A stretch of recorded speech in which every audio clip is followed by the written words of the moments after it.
Okay, so once we've opened After Effects, we're going to import the assets in. So to do that, if you go to the project window, right click and import and file, navigate to the assets that have been made available. They're all inside this Illustrator, should I say. Where it says import as, don't select footage. If you select composition, retain layer sizes, that will import the individual layers that are in that composition in. So there's two layers in there, one with the airplane on, one with the sky on. If you just double click on the composition, so it creates a composition called Sky 1 automatically. If you double click on that, and then you'll see it in the timeline, you'll see those two layers separated in the timeline. Okay.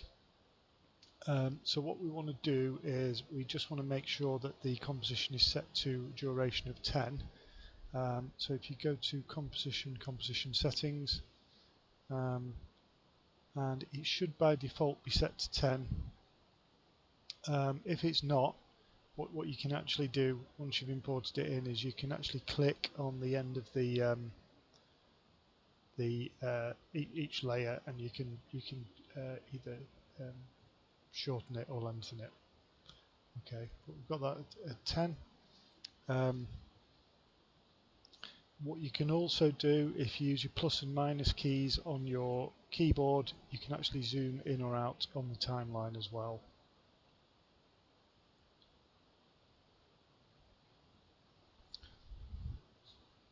Okay, so the first thing we want to do is lock the layer with the background on, with the sky on.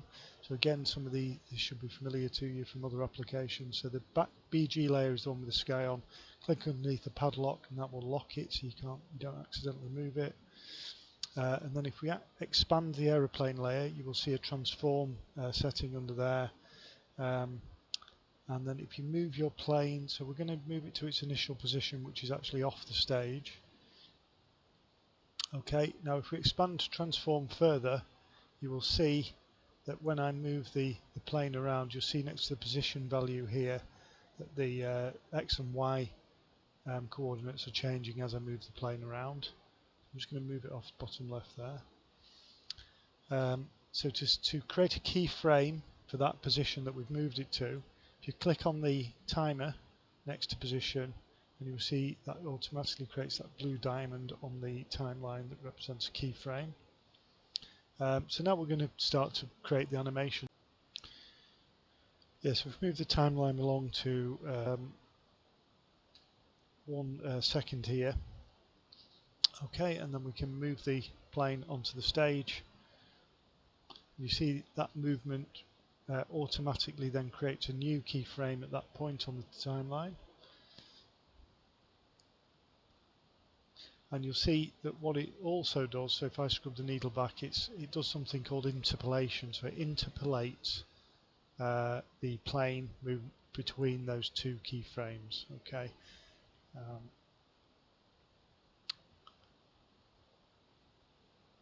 Okay, so I'm going to move it again. So again, if we move it along, don't worry about being precise in terms of whether you're moving to 2 or 3 frames. Just move it along a bit, and then move the plane again further. Okay, now you'll see if I kind of move the plane up or down, that the line, what's called the motion path that represents the interpolation between the two anchor points starts to bend. So I'm going to move it up a bit. Now we can also click on these individual anchor points and move them, manipulate them. And then if I scrub back, you'll see that the plane is following this line. Okay, now what we can also do, if we select these individual anchor points, we get these handles appear off the anchor point. I can also use those to manipulate the curve.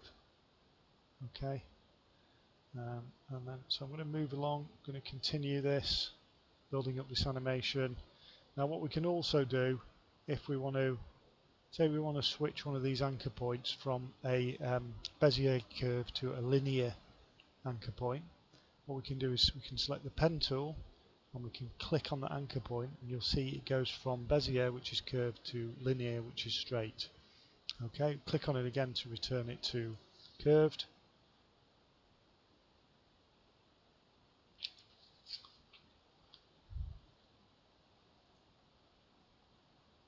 Okay, so we'll just build that up a little bit further. Now to go back from the pen tool to the move tool, you can do that with the menu up here.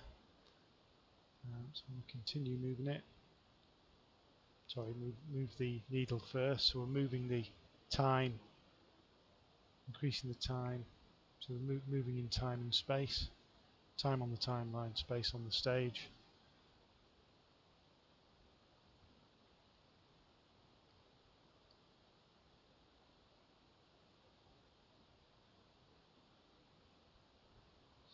Okay, now at the moment, if we play this, so just scrub the needle back to the beginning, press the space bar to play, you see that the plane is not flying in the direction of the path, so it's not orienting to the path.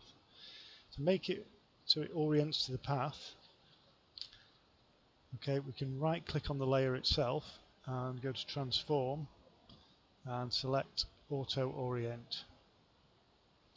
Okay, just turn that on, so orient along path, and now if we play it, you will see that the plane actually flies in the direction of the path. Okay, so it's a more convincing animation.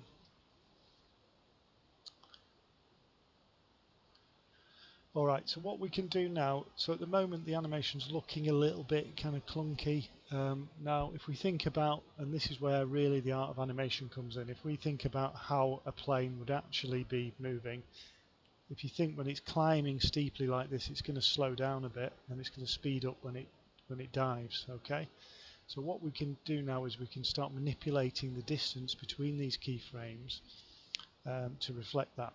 So if I move this second keyframe along here a bit, now if we think when this bit where it climbs, we really want this gap between these two keyframes to be extended. Okay, so it's going to, so that means a bigger gap between keyframes means that the object slows down. Okay, so I can, with that in mind, the gap getting smaller when the plane's diving and getting bigger when it starts to climb, we can start to hopefully build something that's reasonably convincing. So let's see if that looks a bit more convincing.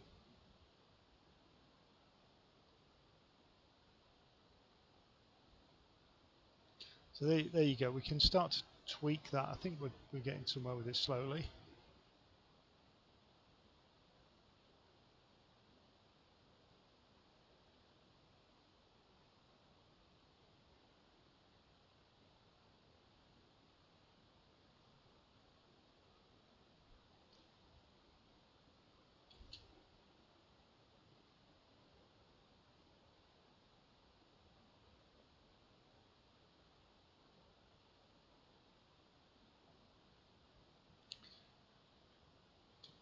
Okay, so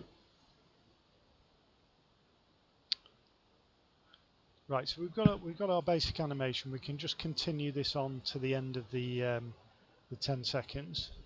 So you can do that. The next thing I wanted to do is to bring in some sound, obviously adding another dimension to this.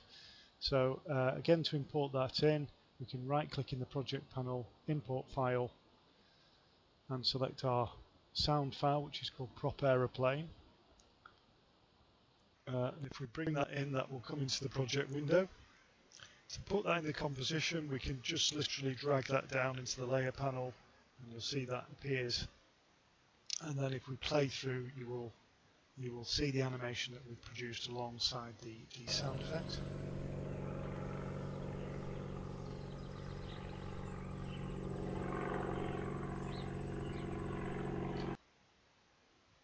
Okay.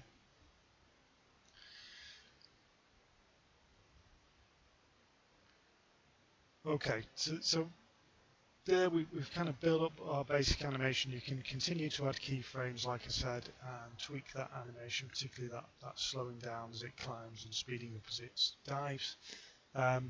Once you're happy with it, you can then have a go at rendering this as a video.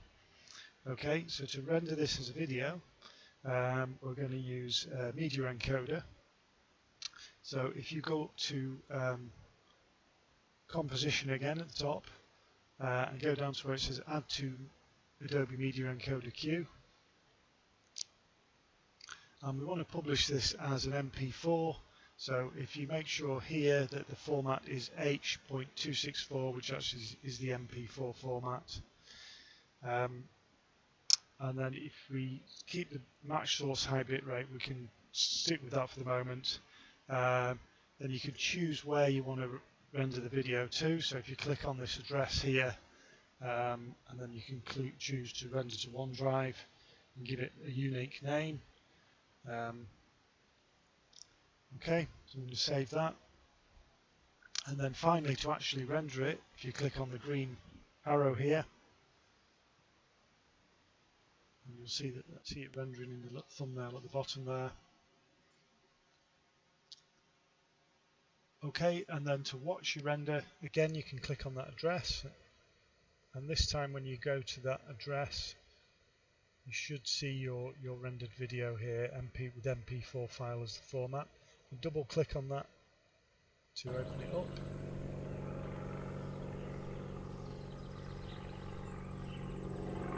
Okay, and there you should see your animation accompanied by the sound. Okay, so that's just a little get up and running with a short piece of animation and some of the concepts there: motion paths, anchor points, using the handles to manipulate the anchor points, using the pen tool to switch from linear to curved motion paths. Should all be familiar concepts from Animate. So again, we're building on some of that previous knowledge.